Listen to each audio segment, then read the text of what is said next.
director of the Center for Advanced Mathematical Sciences. It gives me great pleasure to introduce yet another thematic program which we're structuring through the center. This is the third, or the fourth actually, such major activity, following work on condensed matter physics and the mathematics of these systems, then another on stochastic modeling, and then another on mathematical biology. And now we're very excited to be launching a semester dedicated to the subject of complexity, network complexity in particular. We at CAMS are quite invested in this field as a field which naturally bridges a variety of concerns across departments and faculties.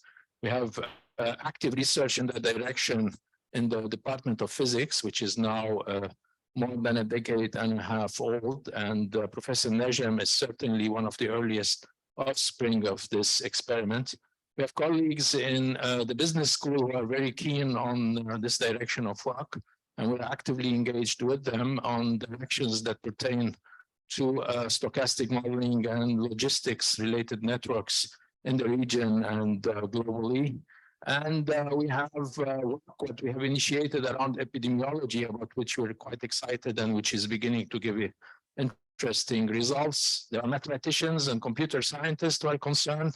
So it's of eminent value for us, in addition to the center being the host of one component of one of the vital clusters, which is initiated through the Provost's office and is dedicated to intelligence and insights. And we have contributed a network science cluster to this conversation, and we hope to be saying more about it and its work and its current participants very shortly.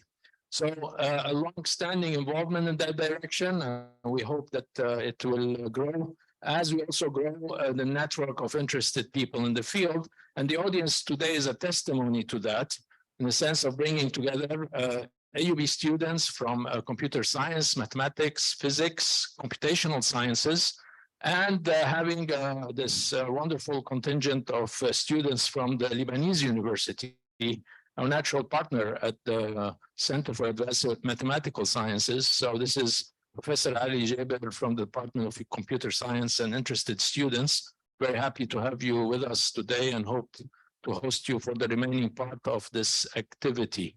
So this is all very promising, and we're very happy to be kicking it off with a mini course, a pedagogic overview of network models with Professor Sidney Redner from the Santa Fe Institute, and I will leave Sarah to give a more detailed introduction.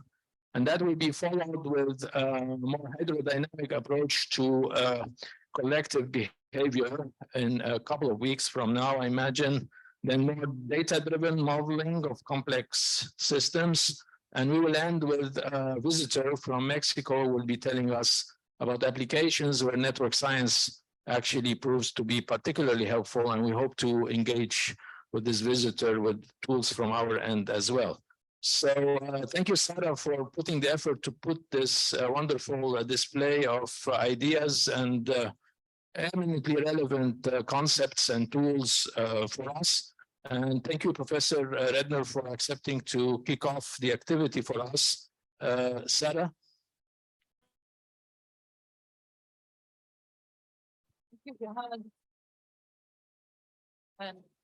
Thank you all for coming, and mostly thank you, Professor Redner, for accommodating us this early in the morning, Santa Fe time.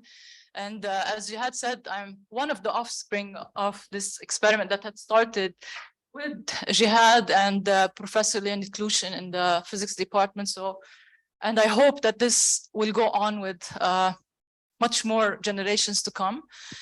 So today we're kick-starting our activities with this course on out of equilibrium processes. And as Jihad said, it will be followed by more of a continuum approach in hydrodynamics. But these notions are things that will carry on with us all the way to networks and conflicts, which we will be ending this thematic program with. So today our speaker, and I'm delighted to introduce him, as I was a student of one of his friends and collaborators I was very much a fan of. And I've very much looked up for his physics and his ways of tackling problems. So we have Professor Sidney Redner of Santa Fe Institute. Professor Redner received his undergraduate physics degree from UC Berkeley in 1972 and his PhD in physics from MIT in 1977.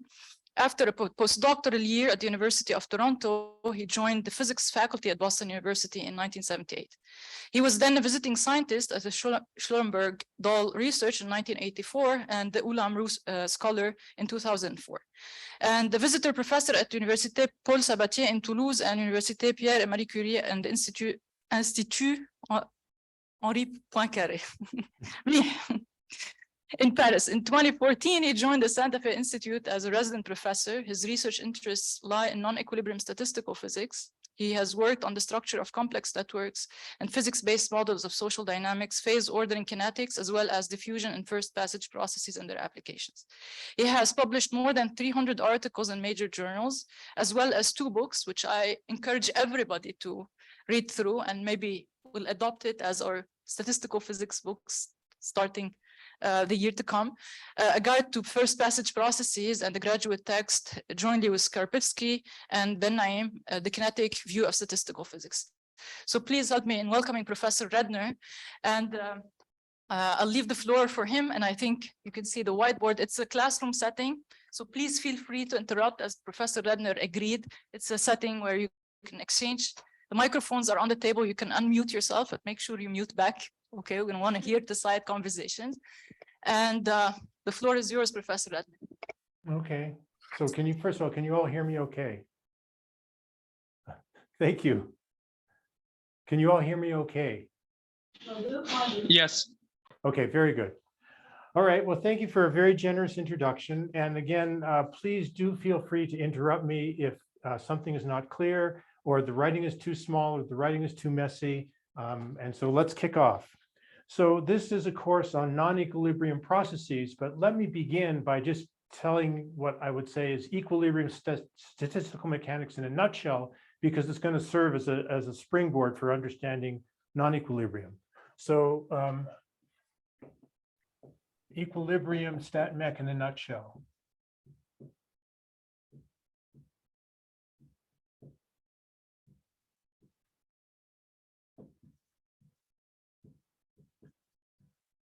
So in equilibrium stat mech, we imagine that we have some kind of a state space. And so there are points in this state space. And each one of these points we'll index it by a letter I, and this represents the state of an n particle system, all the quantum states of an n particle system. And in equilibrium stat mech, the crucial point is that there is something called the Boltzmann weight, which tells me what is the probability that this particular site is occupied in thermal equilibrium. And so P of I is equal to e to the minus beta, where beta is 1 over the temperature, E sub I divided by Z, where Z is the partition function.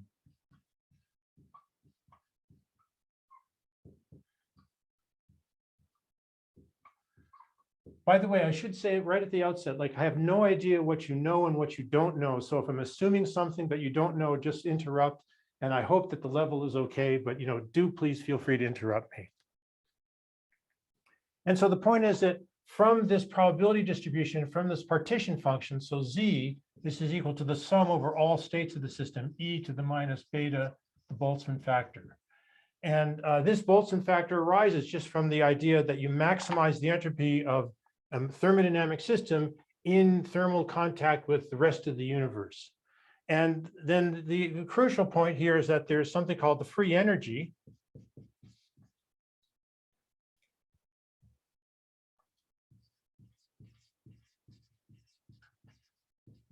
which is equal to minus 1 over beta logarithm of the partition function.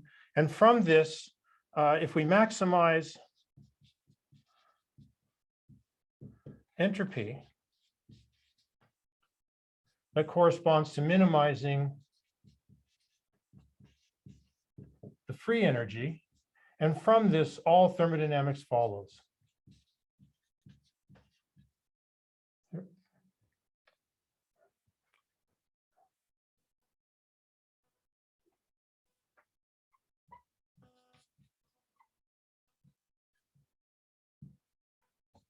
So that is a 2-minute review of what equilibrium statistical mechanics is about. Now, in non-equilibrium statistical physics, first point is that we're not thinking about a system in thermal equilibrium where these probabilities of being at every single site are independent of time. What we have in non-equilibrium statistical physics is that we have hopping rates that allow us to go from different points in the state space, from one point in the state space to a different point in the state space. So for example, in non-equilibrium stat mech, we would have a Wi going to J, which is a rate of transitioning from state I to state J. And so the fundamental point here is that in non-equilibrium stat mech, we're not dealing with a system that's static, but is evolving in time under the action of these hopping rates W sub ij.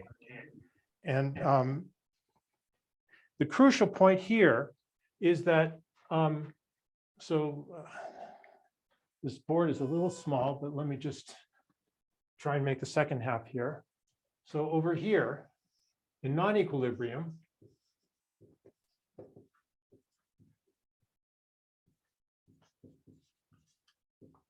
so first point is that there exists these hopping rates Wi to J. I won't write the arrow anymore because it's just wasting time. So there's these hopping rates. And crucial point is that there's no universal principles about how to choose the hopping rates.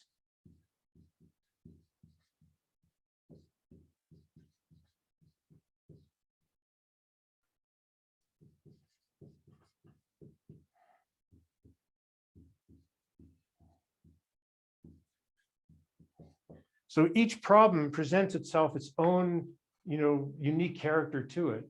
And we will be discussing in the next couple of lectures a number of paradigmatic examples from which I hope that you'll learn some, get some general understanding of some of the techniques and problems in non-equilibrium statistical physics. So once we have a notion that there's a state space, there are these hopping rates that take us from a given state I to a given state J, then the crucial thing here is that there's something called the master equation, which describes the evolution of the probability distribution in this state space. And so this master equation has the following generic form, and we're going to see this equation over and over again. So I want to at least write it out carefully. So dpi by dt. How does this probability distribution change under the action of transitions from one state I to another state J? And so this is equal to the summation over all states J, W, J going to I, Pj, minus summation over all states J, Wij, Pi. So let's see what is the content of the statement. So here, the sum over all states, J not equal to I, J not equal to I. So this is telling me that the probability of being in a state I increases, because this is a positive term, it increases in a number of ways, because I can be at some other state J and then hop or like transition to I. And so if I sum up over all possible states in the system that are connected by a hopping rate Wji, this is the increase in the probability, or we can call this the inflow to I. And the second term is just the opposite, it's the outflow. This is the rate at which you go from I to any other state in the system that's connected by a hopping rate Wij. And so this is the outflow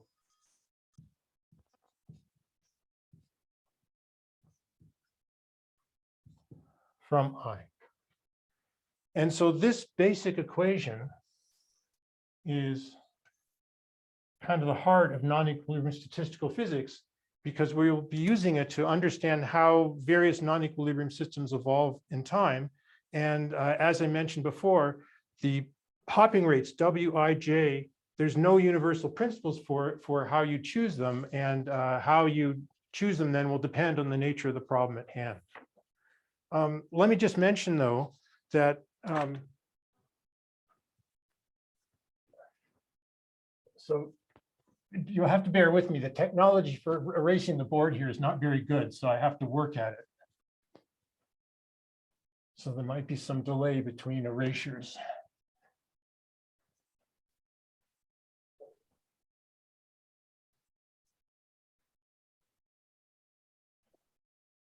Maybe in the meantime, I can make just a small announcement on the change Sure. of the timing. Starting the upcoming sessions will start at 5:15 instead of 4:15, so that the attendees on Zoom are aware of it, and so the attendees who are here physically. So we'll start at 5:15 Wednesday and the days that will come. Okay. Okay.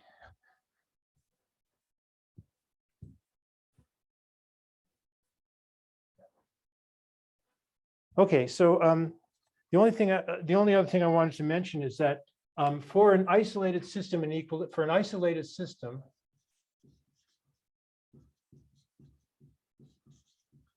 in equilibrium,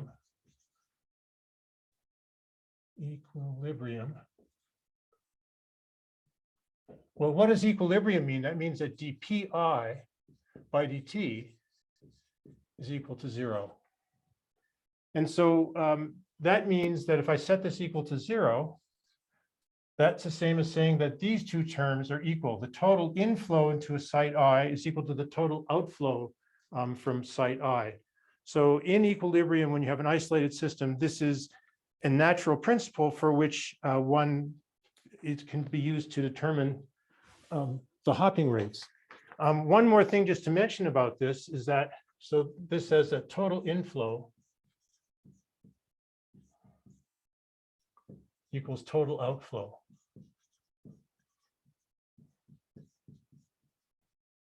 Sometimes there's an even stronger condition that, and this basically comes from more a matter of convenience than anything else, which is that this notion of total inflow equals total outflow means that if I have a site I and I have a bunch of sites J that are connected to it by hopping rate. So here's J1, J2, J3.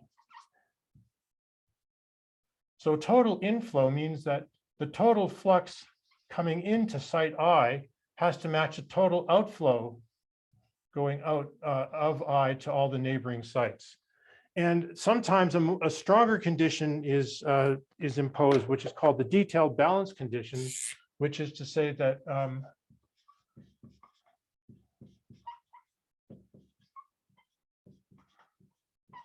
instead of requiring that the total inflow equals the total outflow, what one says is that the total flow on every single microscopic bond is the same. So, so that means that local inflow equals local outflow.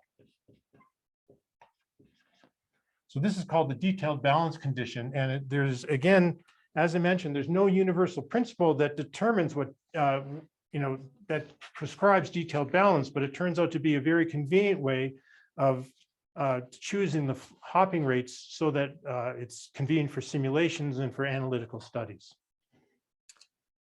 Okay, so what I want to do now is I want to leave behind. Yeah, question? Just a question. Yes. Is it still possible to be outside equilibrium while respecting the detailed balance condition? Yeah, so the point is that, first of all, detailed balance is an artificial construct. That's point number one.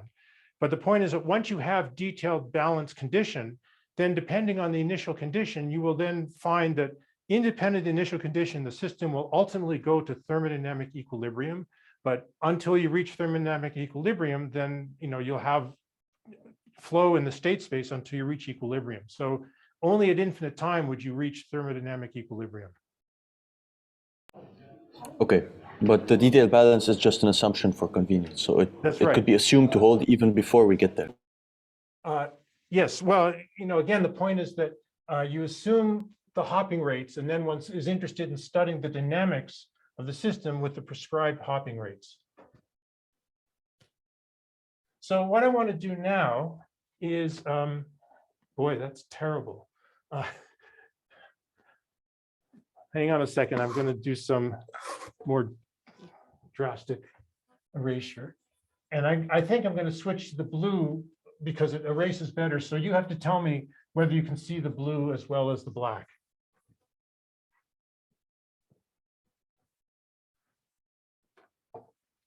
Okay.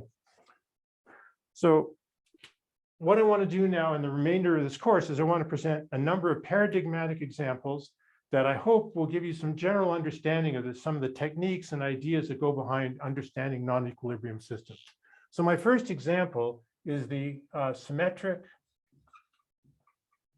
nearest neighbor random walk.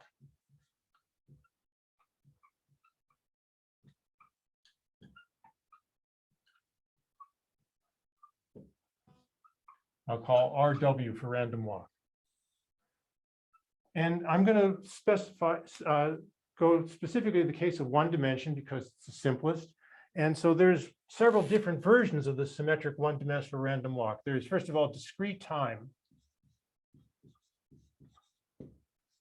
in which we imagine that at every single time unit, the random walker takes either one step to the left or one step to the right. And so my state space is the one-dimensional line. And so it's indexed by an integer with the position. So there's n, n plus 1, n plus 2, n minus 1, n minus 2. And then the basic dynamical variable is the probability that I'm at site n at the t time step. And in this case, because it's discrete in time, then we don't have the notion of time derivative here. We just have how it changes every single time unit. And in this particular case, if I imagine that there's a probability P of hopping to the right and a probability of Q of hopping to the left, with P plus Q equals 1, then I can write down an evolution equation for this probability distribution, because to be at site n at time t, I could have either been at site n minus 1 at time t minus 1, and I hop to the right. And so there's a term here, little p, the probability of being at site n minus 1 at time t minus 1. And then there's also the possibility that I could have come to n by hopping from n plus 1 back to n, and that happens with probability q, the left hopping rate. And so you will get here q, p of n plus 1 t. So this is the master equation for the discrete random walk. And I'm not going to pursue this any further, but just to, by the way, can everyone see that clearly enough? Yes.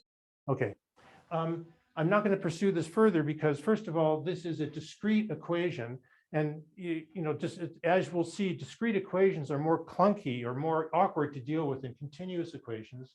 But the solution to this just involves the binomial distribution, which I'm kind of assuming that some of you have seen before in other situations.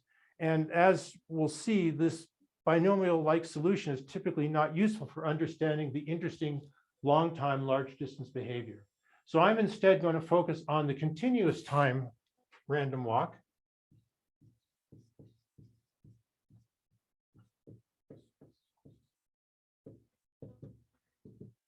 And so in the continuous time random walk, I'm thinking of, again, my one-dimensional line. So here is n, n plus 1, n plus 2, n minus 1, n minus 2.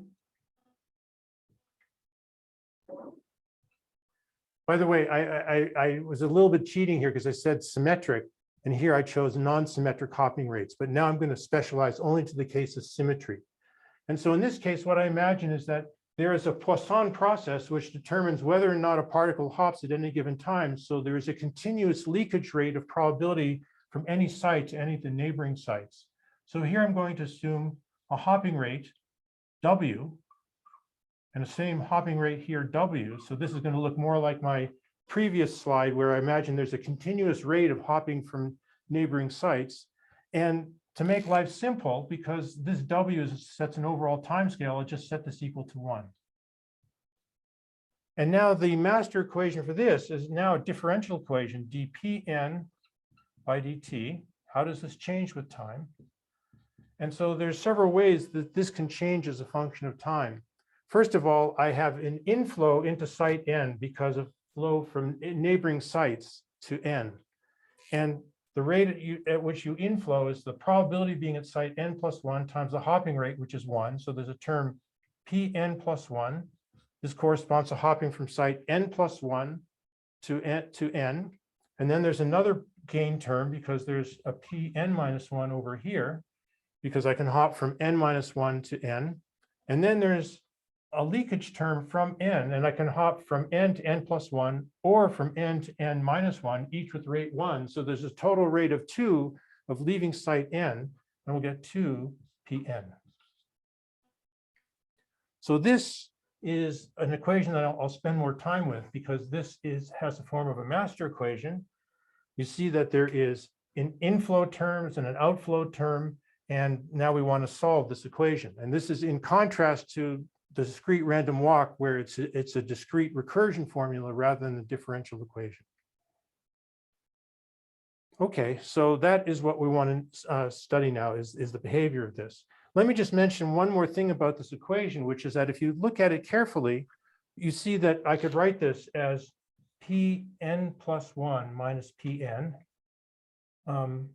minus Pn minus Pn minus 1. And so it looks like the difference of a difference, because these are called the first differences. And so the difference of the first difference is called the second difference. And in the continuous limit, the second difference just goes into second derivative.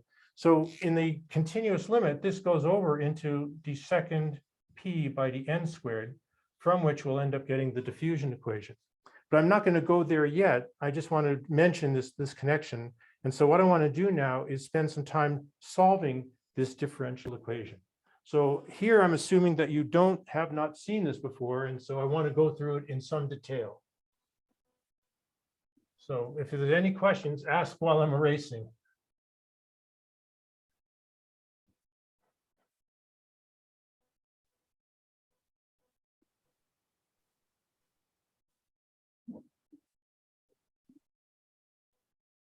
Okay.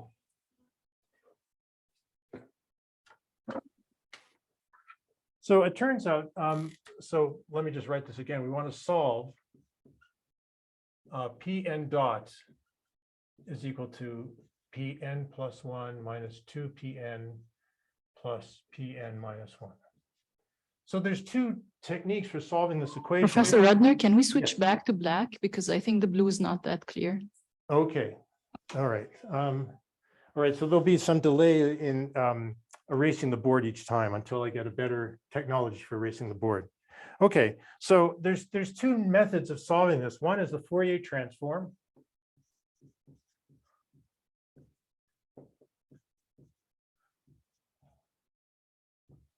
And the other is the Laplace transform. And so I was advised that you have been exposed to Fourier and Laplace transforms, but I just want to go through this in detail. So I just want to be sure we're on the same page. So in the Laplace transform solution, in the Fourier transform solution, I'm going to define the Fourier transform P of kt hat is equal to summation over all n equals minus infinity to plus infinity P nt e to the I k n. Now, in what's going to follow, I'm going to do the following. Because it just makes the notation kind of clunky, I'm not going to write this hat over it. It should be clear by context whether I'm dealing with the Fourier transform or not. So what I want to do then for the Fourier transform is I take this equation, I multiply it by e to the I k n, and I sum over all n. And let's see what comes out of doing that. So on the left-hand side, I just have the time derivative of the Fourier transform itself. So what I'll get on the left-hand side is p k t dot, where here dot denotes time derivative. And here, when I have a term which, well, let's look at this term in the middle. So it's twice Pn e to the I k n. So there's a term here, which is minus 2 pkt. And now if I look at the term Pn minus 1 e to the I k n, so here I could write e to the I k n as e to the I k n minus 1 times e to the I k. And then if I have Pn minus 1 e to the I k n minus 1, that's just the Fourier transform again, because n is a dummy index and it's going from minus infinity to plus infinity. So I change from n to n minus 1, that doesn't change anything. but I have this overall phase factor e to the ik. So the last term will have plus e to the ik pkt. And the first term will be e to the minus ik times pkt. And so this is then e to the ik plus e to the minus ik minus 2 pkt.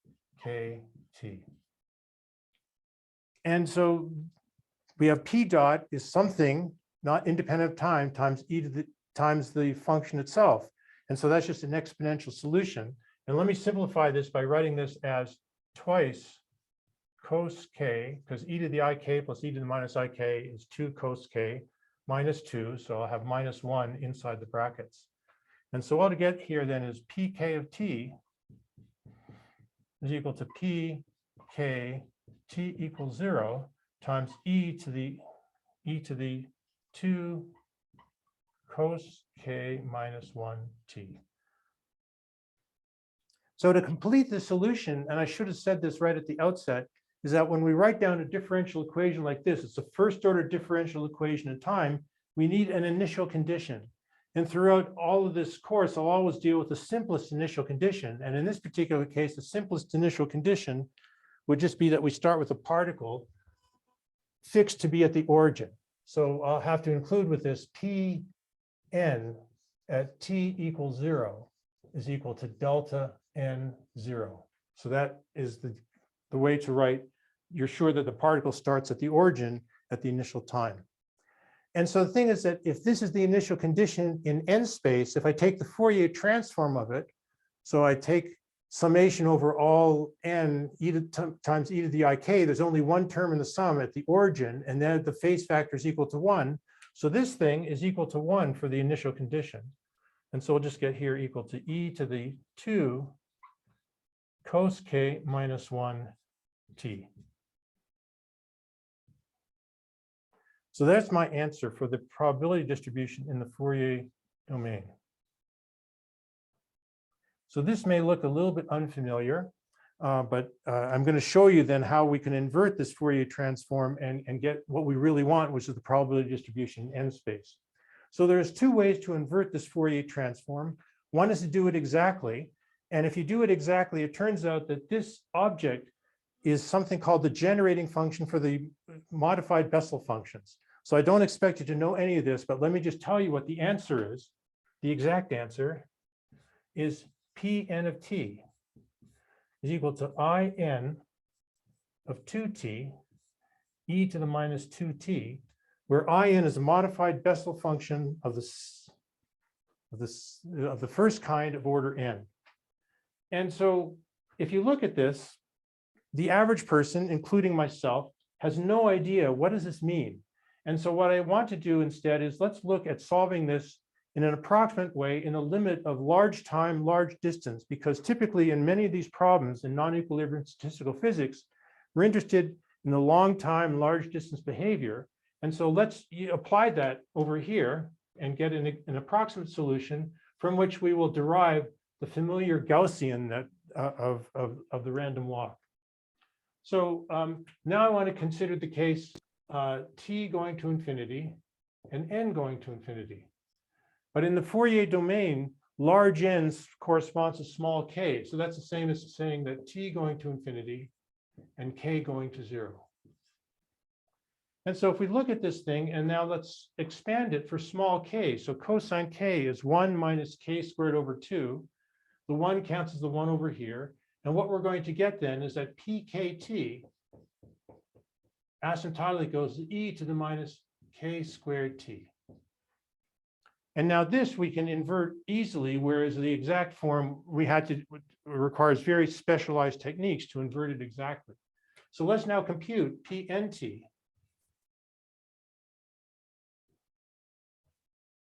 So pnt. So the inverse Fourier transform is 1 over 2 pi, the integral from minus infinity to infinity, e to the minus k squared t, e to the minus ik n dk.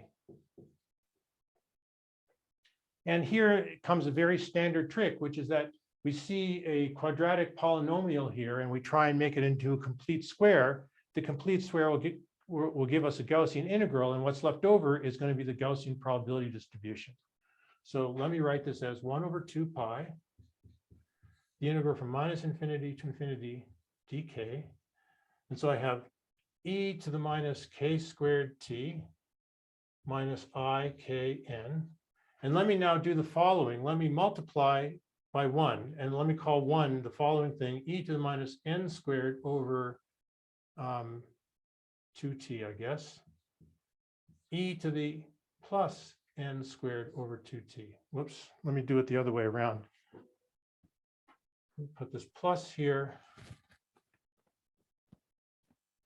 e to the minus n squared over 2t. And the point is that, so what I've done here is I've done nothing. I've just multiplied and divided by the same factor.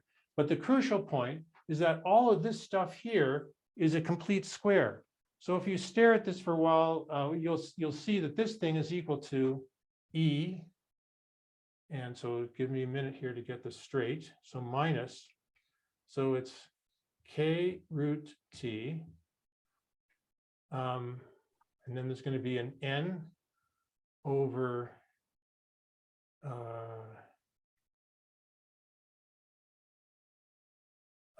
actually, you know what? I think it's 4t. 4t is what I have to divide by here. So n over 2 root t, quantity squared. And let's put an I here and put a plus sign here. So this quadratic is exactly this complete square. And then I have times e to the minus n squared over 4t. And so this dk, e to the minus, this additive factor doesn't matter if I'm integrating over all space. And then I just have e to the minus k squared root t. And oh, maybe I need a 2 over here. I can't, no, this, I guess this is right. Anyways, yeah, so this is correct. And so when I do the Gaussian integral, this integral here is just equal to the square root of pi over t. And so ultimately, we're going to get 1 over the square root of 4. So I put the 2 inside the square root to make a 4. This pi, and this makes a pi inside the square root. And I have 1 over 4 pi t, e to the minus n squared over 4t. So that is my final result, the Gaussian probability distribution for a one-dimensional random walk. So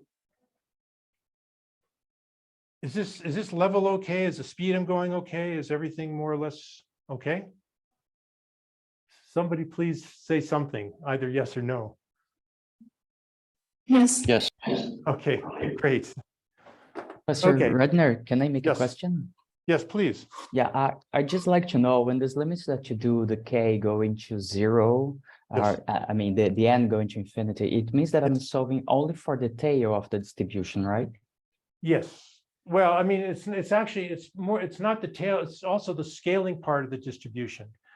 Typically what, as we're going to see in maybe next class or 2 classes from now, that a lot of these mathematical formalisms, it's more convenient to think about it in terms of a scaling formulation.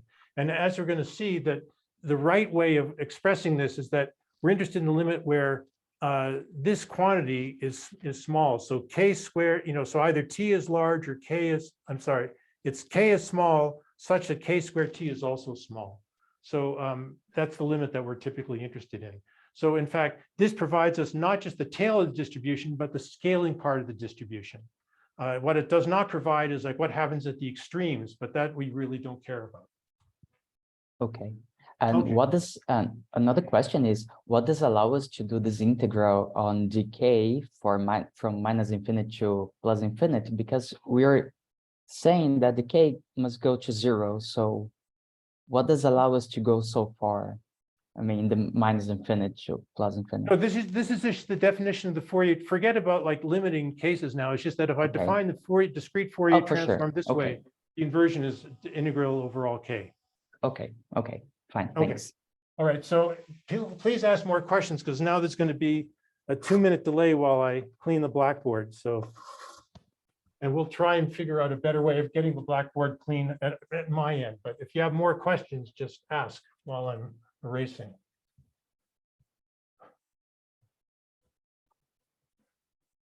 So the other way of solving this is by the Laplace transform. And what I want to do is I want to solve it in complete detail in the Laplace transform, just to show you that the two methods are essentially equivalent, and which way you should invert depends on the nature of the problem and kind of taste almost.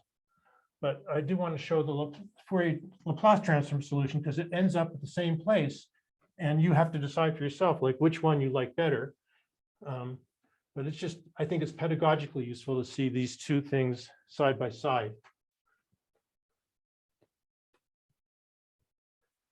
Okay.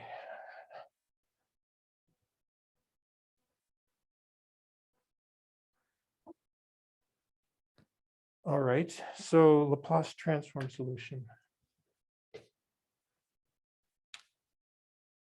Oh, I need to, let me get rid of this.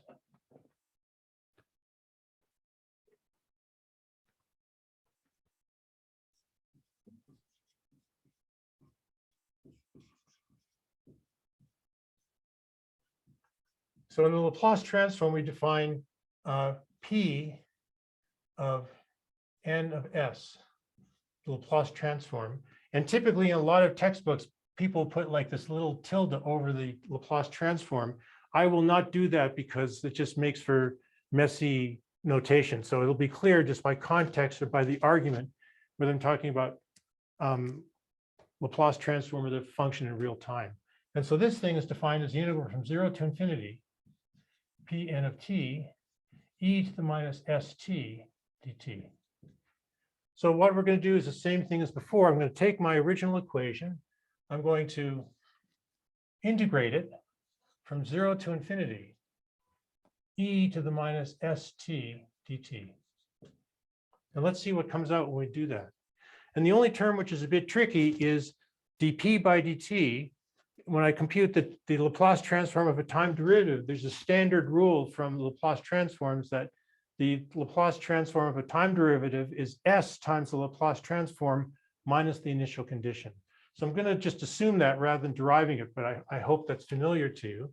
And so what you get from this is then s p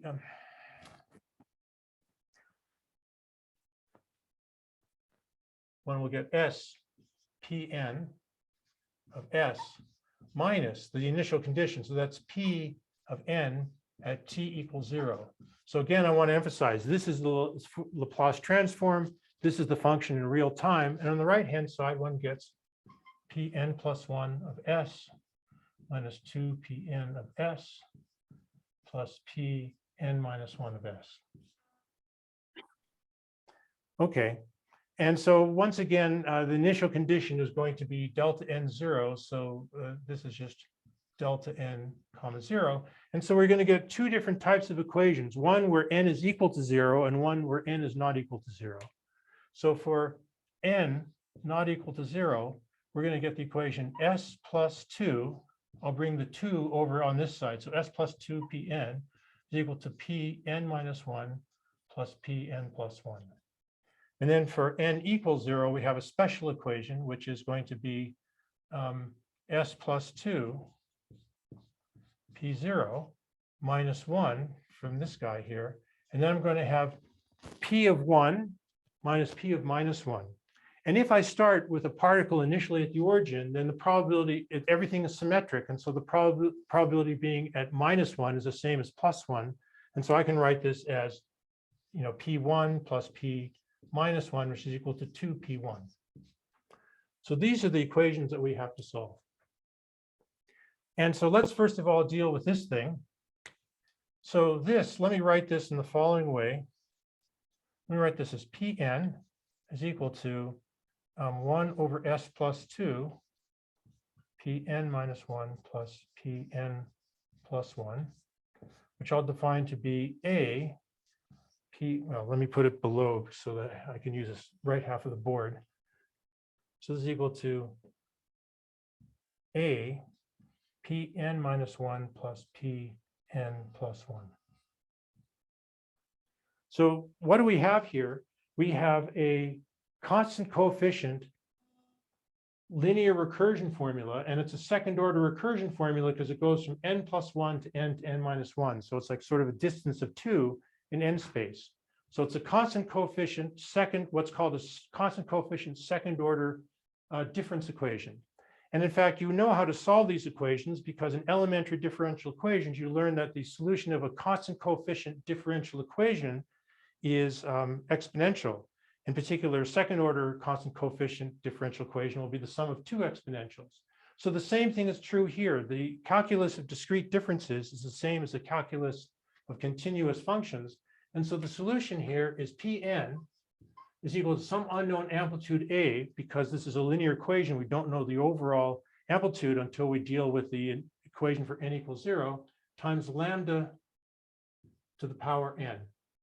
And so if we plug that into this equation, what we'll get here is, well, the a's will cancel on all sides of the equation. We'll get lambda to the n is equal to little a, lambda to the n minus 1, plus lambda to the n plus 1. Lambda to the n plus 1. And then we can cancel out n minus 1 factors of lambda.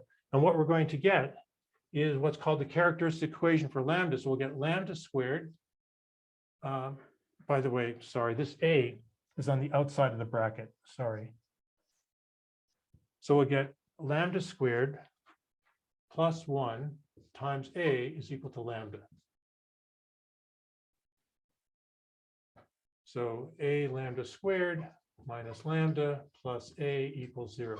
So this gives us two solutions for the characteristic function, which will be the two solutions, the two exponential solutions that solve this equation. And so here we're going to get lambda as a solution to this quadratic equation. So lambda is equal to, so let me divide through by a everywhere. So this is lambda over a 1. So we're going to 1 over 2a plus or minus 1 over 2a squared minus 1. So lambda plus minus is equal to this. And it turns out, I'll leave this as an exercise for you to just check out, but like here, a was equal to 1 over s plus 2. So 1 over 2a is equal to 1 plus s over 2. And it turns out that lambda plus is greater than 0. That's bad because that means that the solution blows up at infinity. And so this solution we have to reject. And so the only solution is lambda minus. And so we'll finally get that Pn is equal to a lambda minus to the power n. And so finally, to fix the solution, we use the n equals 0 equation. And so that tells us that s plus 2 p0, and p0 is just a minus 1, is equal to twice p1, which is a lambda minus. So now we have our amplitude from this equation. So a is equal to 1 over s plus 2 minus 2 lambda minus. And so now we have our solution. So Pn of s is equal to this a lambda minus to the n, and with a given by this and lambda minus given by this. So now what we want to do to get our physical understanding is to invert this Laplace transform and get something useful out of it. So let's try that. Let's actually do it and see what comes out. And what you'll see is that in the appropriate scaling limit, we'll get the same Gaussian probability distribution as in the Fourier transform solution. So this was equal to 1 over s plus 2 minus 2 lambda minus. And then we had lambda minus to the power n. So Pn of t is equal to the integral from minus infinity, well, it's like a minus I infinity to, well, call this b minus I infinity, b plus I infinity of p n of s e to the st ds. So this is called the Bromwich integral, and so b has to be just to the right of any singularities of this function. It turns out that we don't have anything to worry about here, so it's just an integral along the imaginary axis of this object. But so if you want to try and plug in the exact form into this integral, you'll get stuck right away. And so what I'm interested in is the limit of long time behavior. And again, the long time behavior, in the same way as that in the Fourier domain where large distance corresponds to small k, here long time corresponds to s going to 0. So let's look at our function for s going to 0, and from that we'll be able to easily compute the inverse Laplace transform and get our result. So let's see,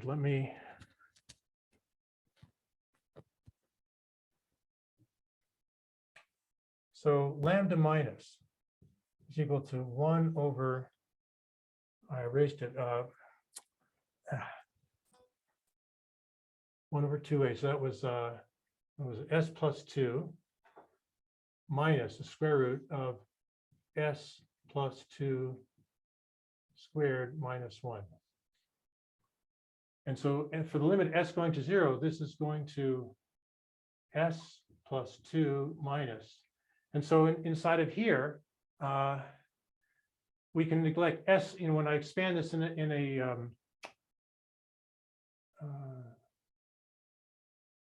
excuse me a second, I think I have a little algebra mistake. Just give me a second.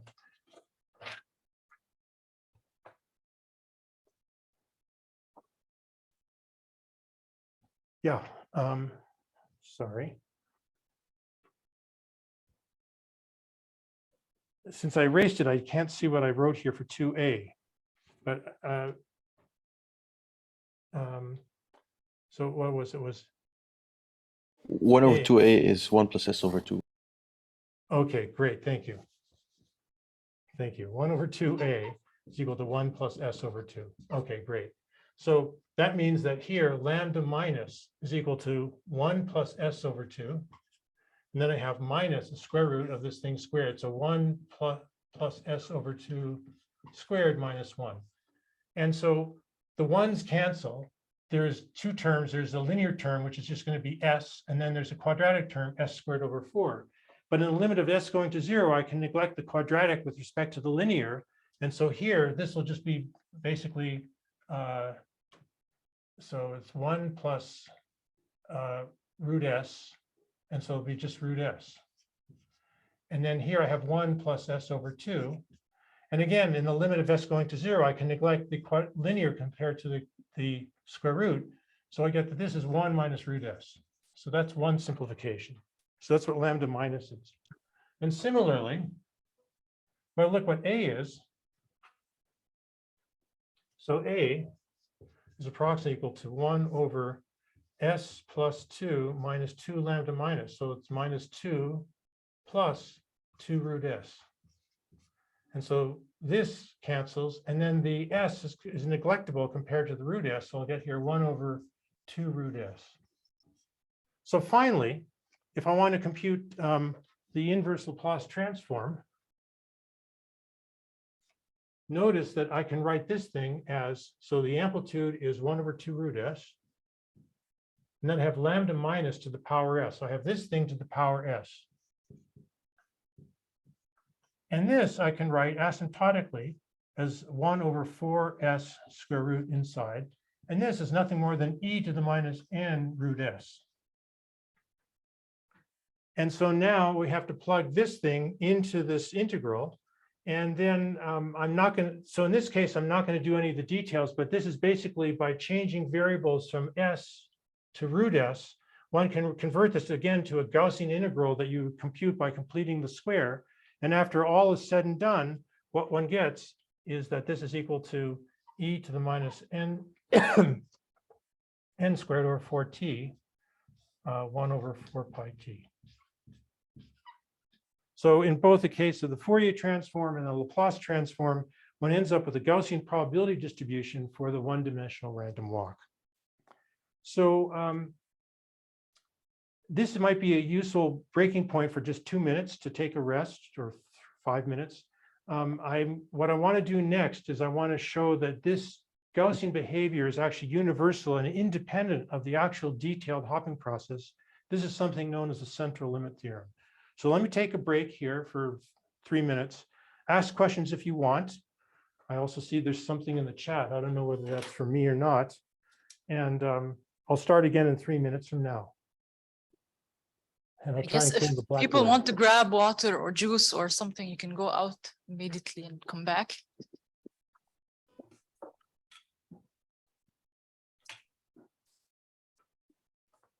My question is about Pn of S.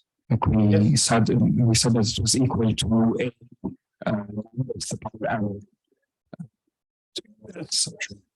No, so I'm sorry. That's what came out a little bit garbled. Maybe move a little bit away from the mic and ask your question again.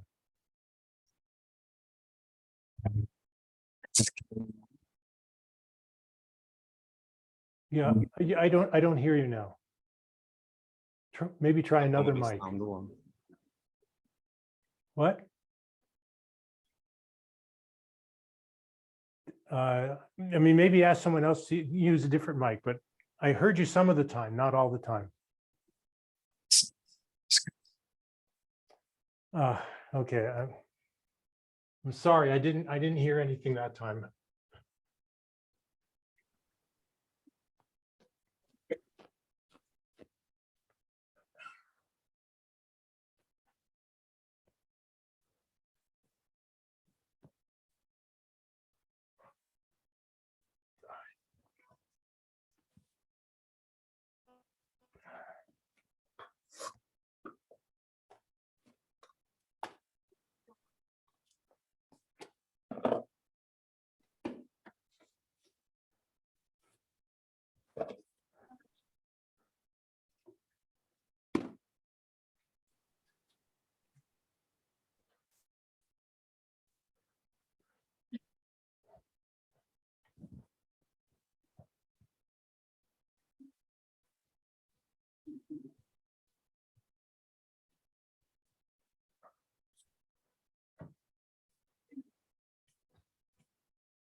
My question was about P.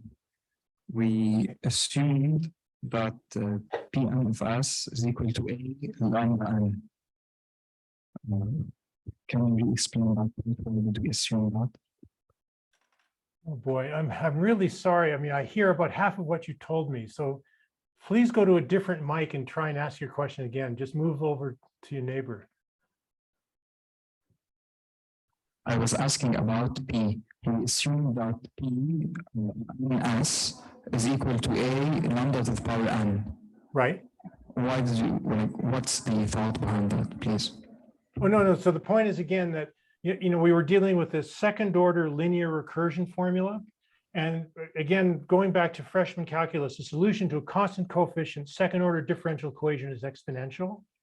And similarly, the solution to a constant coefficient linear recursion formula, second order, is also exponential. So in this case, it was a sum of two exponentials because it was second order. And then one of the exponentials was divergent at infinity, so we had to reject it. So the point is that the calculus of difference equations is exactly the same as the calculus of differential equations. And you can plug in for yourself just to check. If you'd say that the solution is lambda minus to the power n, or lambda to the n, plug it into the equation, you'll see that it solves the equation manifestly.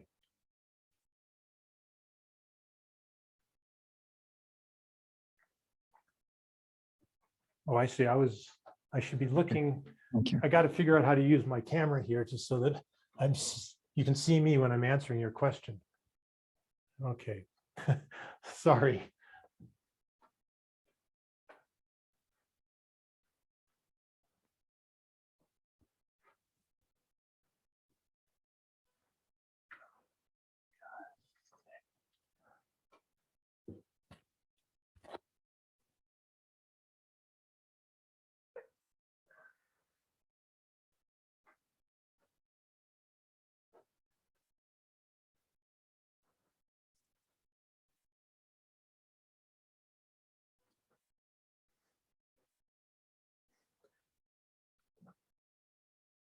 So Sarah, I will reconvene whenever you tell me I should reconvene.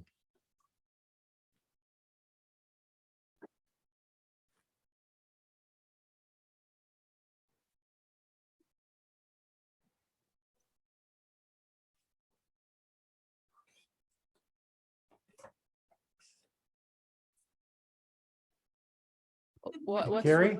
Yeah. Sorry, I Carrie, was just out. Oh, go ahead. Yeah. No, just one second. Carrie, I somehow touched something and now I can't see anything. So can you please come and fix it? I think I touched this little Sure, I'll trackpad. be right there, Sid. Okay, sorry. All right, Sarah, you had something to say? No, I thought you were calling me. So Oh, no, I was Yeah. saying that you tell me when I should start. yeah, I just call everybody out in 2 minutes. Just they're having a coffee break. Okay. Okay. So I'll plan to go for like another, I don't know. So should I like another like 30 minutes or something like that? Is that okay? Yeah, I guess that's okay. We have a question in the chat. Okay. No, no, but the point, okay, so the question is like, oh, yeah, the question was like, if we're doing, is there something, if we're avoiding the lambda plus solution, but the point is that the lambda plus solution, because it's diverging as n goes to infinity, makes no sense because we need to have a normalized probability distribution. So we've got to reject the lambda plus solution right from the outset.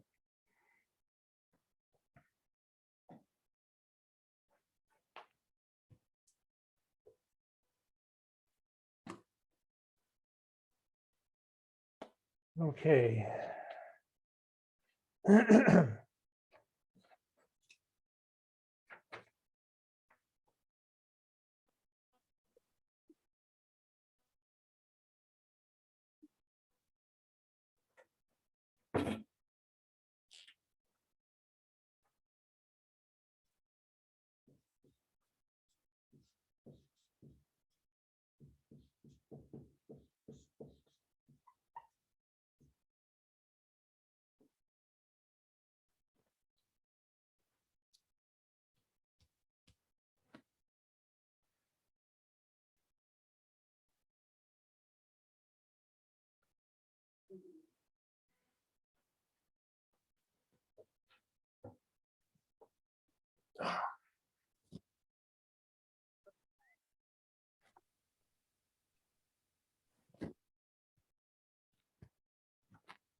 Okay, I guess we're ready to resume.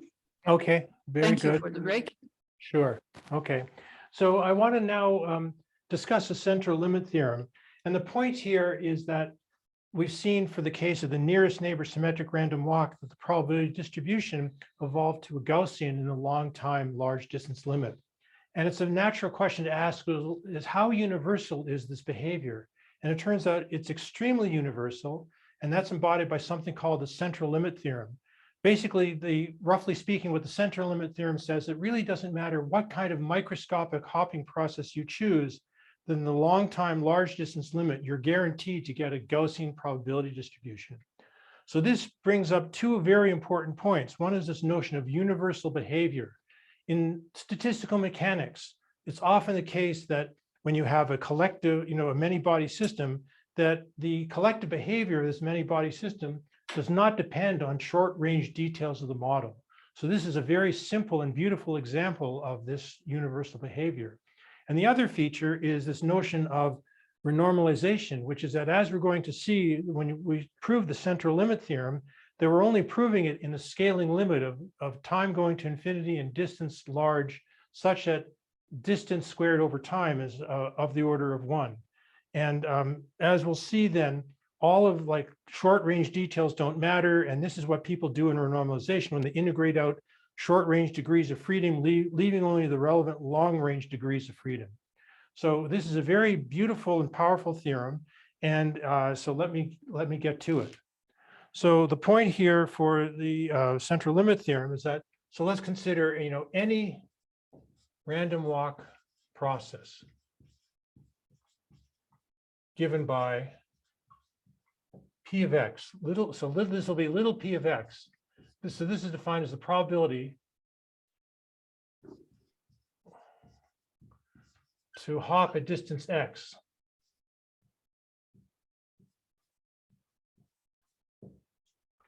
X in a single step.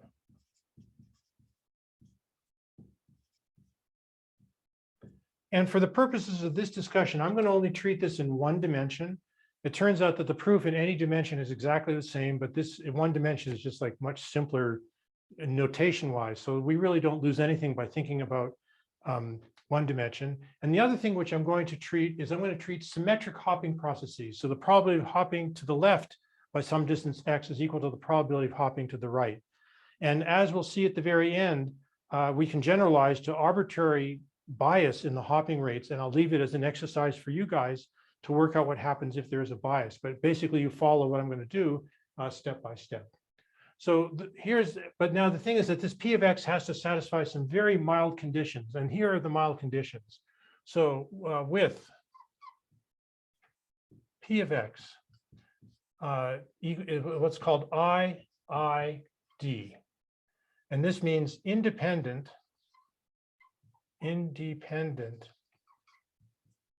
identically distributed random variables.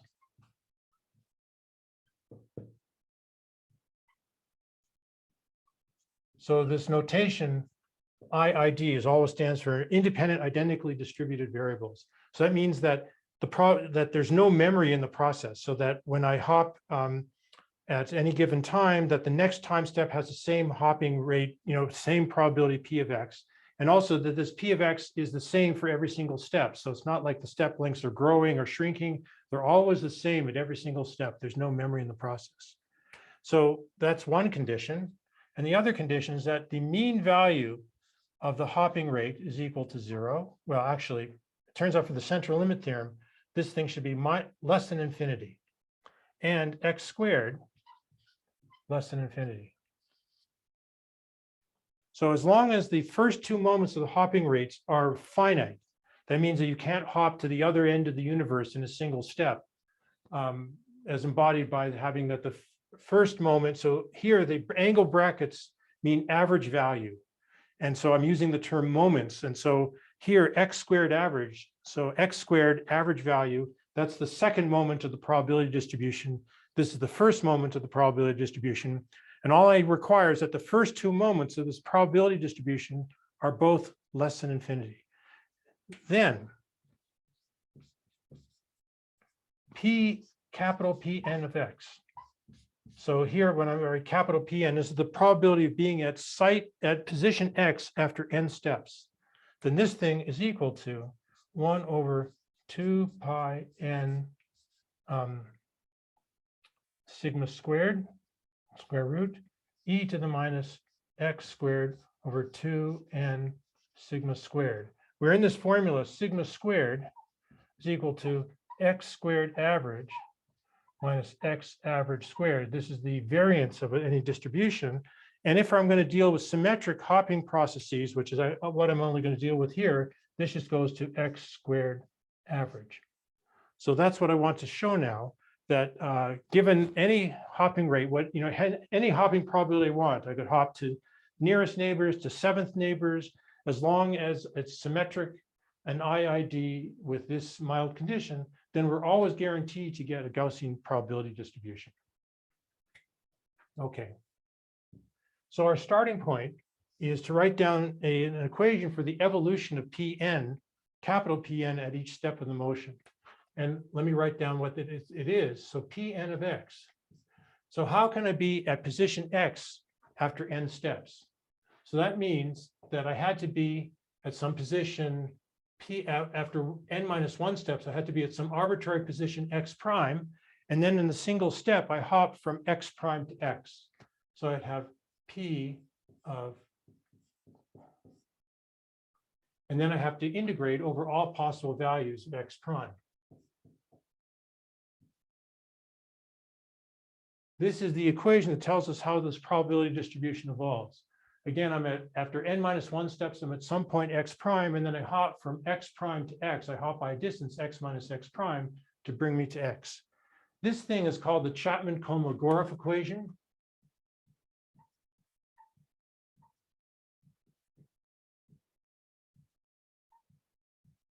And it's a standard way of expressing the evolution of a probability distribution in discrete time and continuous space. And so what we're going to do to evaluate this is notice that this relation, an integral relation, has the form of what's called a convolution. That is that the arguments inside of this function add up to x. So this is what's known as a convolution. And again, for those of you who've taken some course in mathematical physics, you probably know that convolution in real space corresponds to multiplication in Fourier space. So what I'm going to do here is I'm going to transform into the Fourier domain. So I'm going to take this whole equation, multiply by e to the I k x, and integrate over all x. And so on the left-hand side, I'm just going to get Pn at the Fourier transform. I'm going to get Pn of k. And on the right-hand side, well, here I have, so I have here e to the I k x. And what I'm going to do is I'll write this as e to the I k x prime, e to the I k x minus x prime. And so the e to the I k x prime dx prime with this is going to give me the Fourier transform of capital Pn minus 1, and e to the I k x minus x prime, x minus x prime with dx is going to give me the Fourier transform of the single step hopping probability. So as advertised, I transform the convolution into an algebraic equation, Pn minus 1 of k, P of k. And that's part of the beauty of using Fourier transform technology, is that it transforms something which looks formidable, a convolution, into a simple product. And then we just iterate this. So this is the same as Pn minus 2 of k, P of k, times P of k. And then we can just iterate all the way down to the beginning, and we're going to get here P at 0 of k, P of k to the power n. Now, what is P0 of k? So that's the initial condition. And as I mentioned already, I'm typically, or not typically, I'm always going to be considering the case of a single particle at the origin at time equals 0. And if I ask what is the Fourier transform of a delta function at x equals 0, I'd have e to the I k x delta of x equals 0, and that's going to erase the integration, and I only am left with 1. So this just goes to pk to the power n.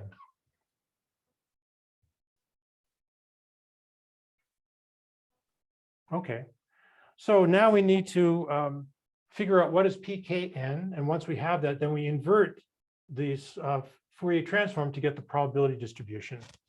So let's do that.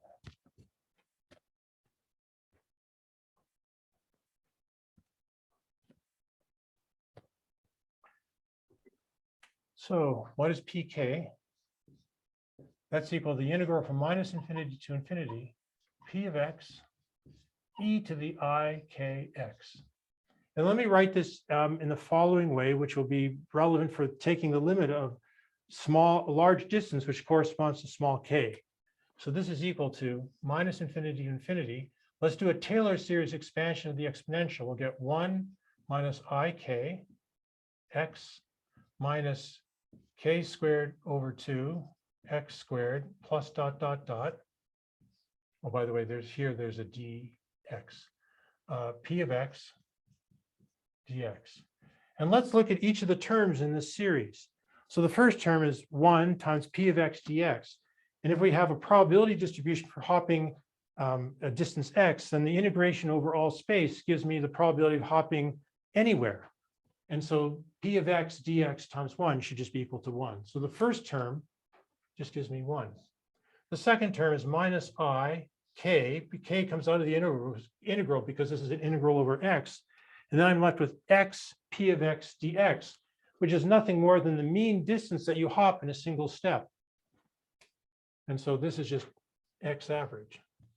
And for the purpose of this discussion or this proof, I'm going to deal with the case of symmetric. So I'm going to set this equal to 0.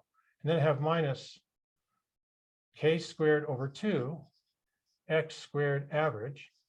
And for a symmetric process, one of the conditions was that this number had to be less than infinity. So this is what I'm going to use as my expansion for p of k. This is going to be 1 minus k squared over 2 x squared average, which I define to be 1 minus k squared sigma squared over 2. And now when we want to do the inverse Fourier transform of this thing, so now we want to, so we want to find now Pn of x.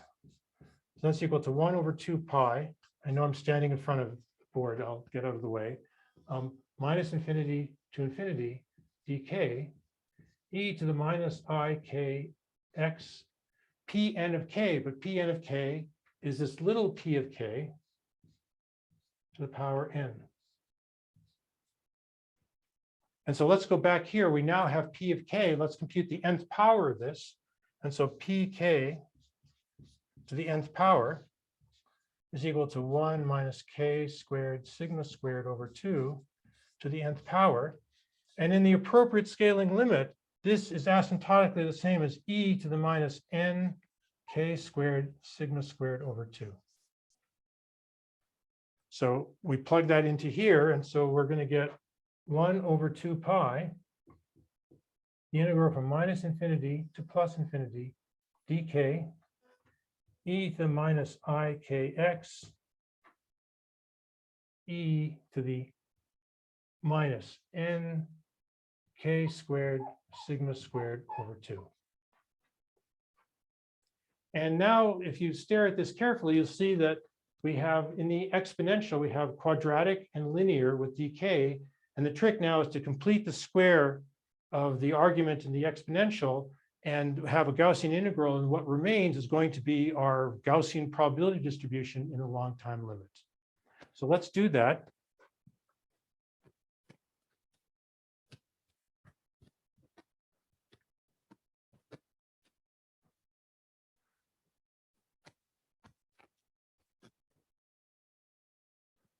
And if you have a question while I'm erasing, you feel free to ask. So what we have then is Pn of x is equal to 1 over 2 pi, the integral from minus infinity to infinity dk. And then I have e to the minus n k squared sigma squared over 2 minus I kx. And now what I'm going to do is multiply and divide by the same thing. So I just am multiplying by 1. And the thing I'm going to multiply and divide by is e to the, let's see, I'm going to have x squared over 2n sigma squared, e to the minus x squared divided by 2n sigma squared. So I've multiplied and divided by the same thing, so I haven't done anything. Now what I want to argue is that all of this is a complete square. And so what is this? This is going to be e to the minus root n sigma squared over 2 inside this. Let me write it maybe as exponential.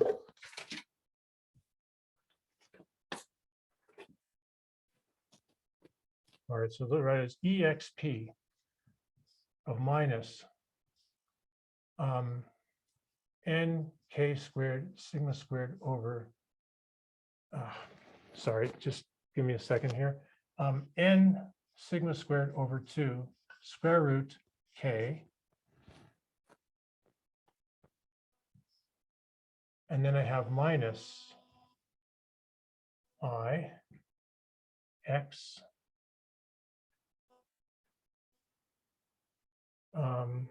over 2n root 2n sigma squared. And let's just see that it reproduces everything here. So this term, when I square it, gives me this. When I multiply this, there's a 2 and a 2 in the square root downstairs, but there's a 2 in doing the cross term. So that makes this a coefficient 1. I have ikx and this and that exactly cancel. And then the remaining term gives me exactly this. So I have this times e to the minus x squared over 2n sigma squared. And then this is the integral from minus infinity to infinity dk 1 over 2 pi. And finally, so this is now just a Gaussian integral. This additional term here, we don't have to worry about it. And so we're just going to get the square root of pi divided by 1 over the square root of this guy. And so what we get after all of this rigmarole is 1 over 2 pi n sigma squared e to the minus x squared over 2n sigma squared. So this is the statement of the central limit theorem, that given a symmetric random walk hopping process where the probability distribution of hopping at each step is our IID variables, such that the mean value, which was 0, and the mean square value was finite, then we get a universal behavior in the long time limit for the probability distribution at long times. So this universal behavior is very powerful because it says that you don't have to worry about the microscopic details of the process to understand the its long time behavior. And let me just mention that if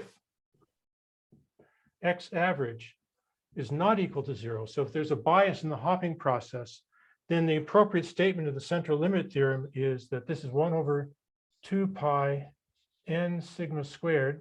It's exactly the same as before, e to the minus x squared over 2n sigma squared, where here sigma squared is now equal to x squared average minus x average squared. So it's the variance in the hopping, it's the variance of the single step hopping distribution. So this is the central limit theorem. So any questions with what I've done so far? Professor, is it Yes. possible to have diverging first and second moments, but a finite variance? No. No, by definition, if you have, if the first and second moments are diverging, then the variance is diverging, and no, then the central limit theorem does not hold. Okay, thank you. Okay.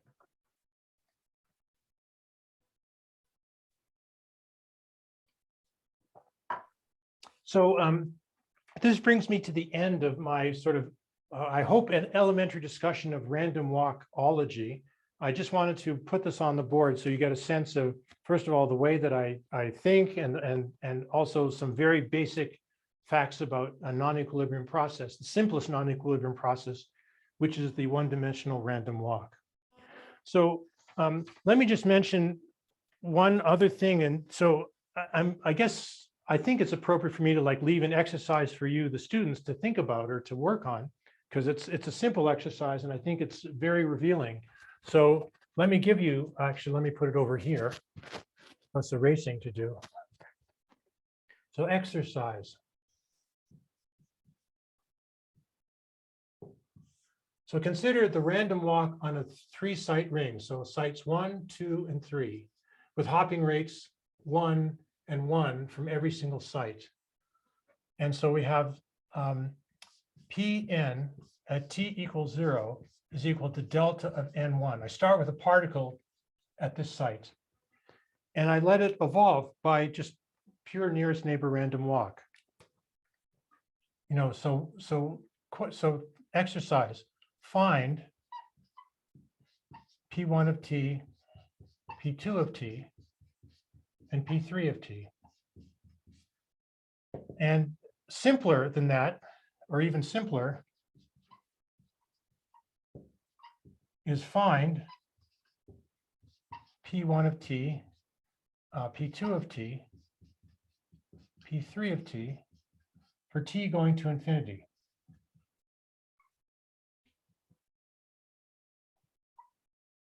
So the way you solve this is you write down the master equations for each of the probabilities. So P1 changes because there's a leakage rate of 2 to go to either site 2 or site 3, but there's leakage in from site 2 to and site 3. So one can write down master equations for the evolution of P1, P2, P3. One takes the Laplace transform of this equation, you'll get 3 coupled algebraic equations that you can solve, and then you have to invert these to get Pn as a function of time. So I leave that for you as an exercise because it's useful and revealing, and it's fun to do. So what I'm going to do now is, you know, so I guess I have like of the order of 5 minutes. Is that correct, Sarah? 5 minutes? Yes, I guess so. Okay, so I just want to sort of set the stage for the next topic I'm going to present. And this starts getting more into the heart of non-equilibrium statistical physics. I'm going to talk about the birth-death process, which is a very important process in dynamics. And you'll see that it's got some very beautiful consequences. So the birth-death process. So the idea here is, let's imagine that we have a population of biological cells. So here's my cell. Since I'm a theoretical physicist, I'm allowed to draw a cell as just a sphere, the spherical approximation to a cell. And this cell can do 2 things at any given time moment. It can either give birth to a daughter, so this can happen with the rate lambda. It gives birth to a daughter, identical daughter, or with the rate mu,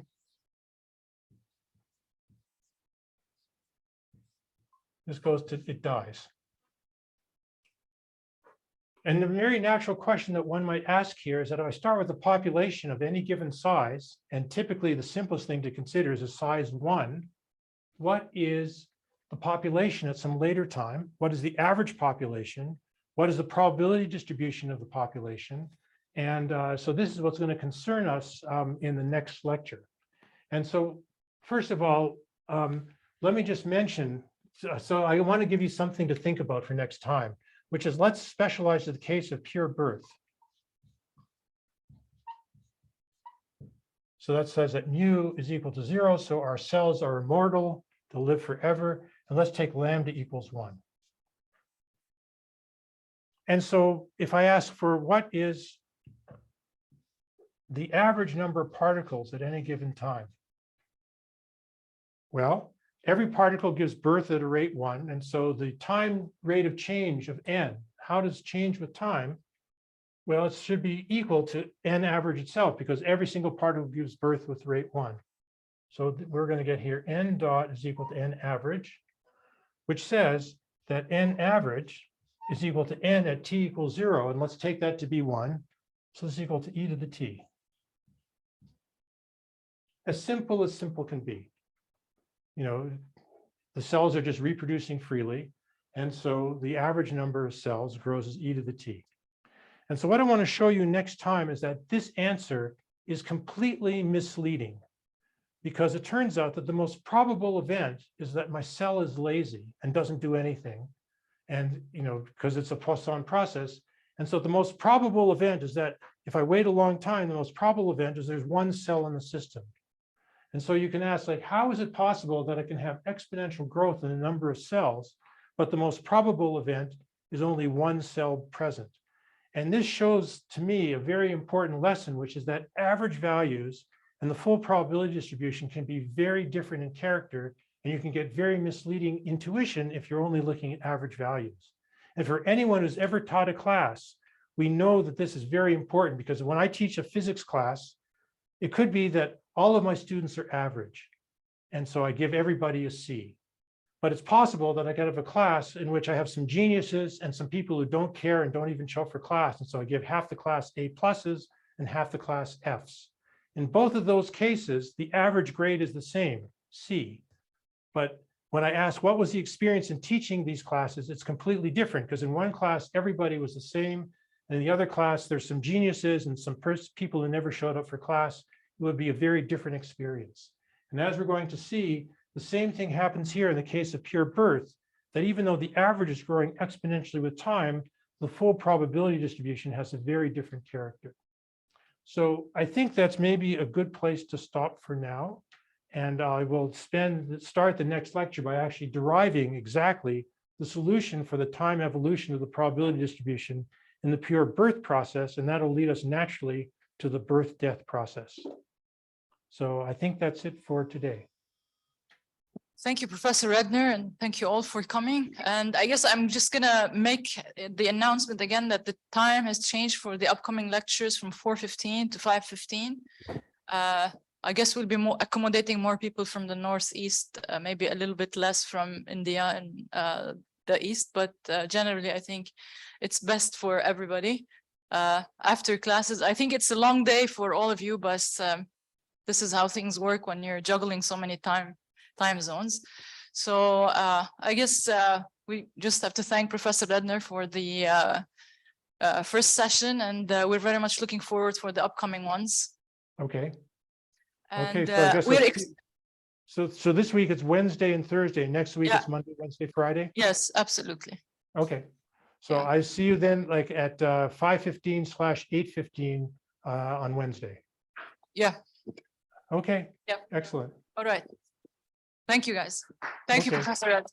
Sure. Take care.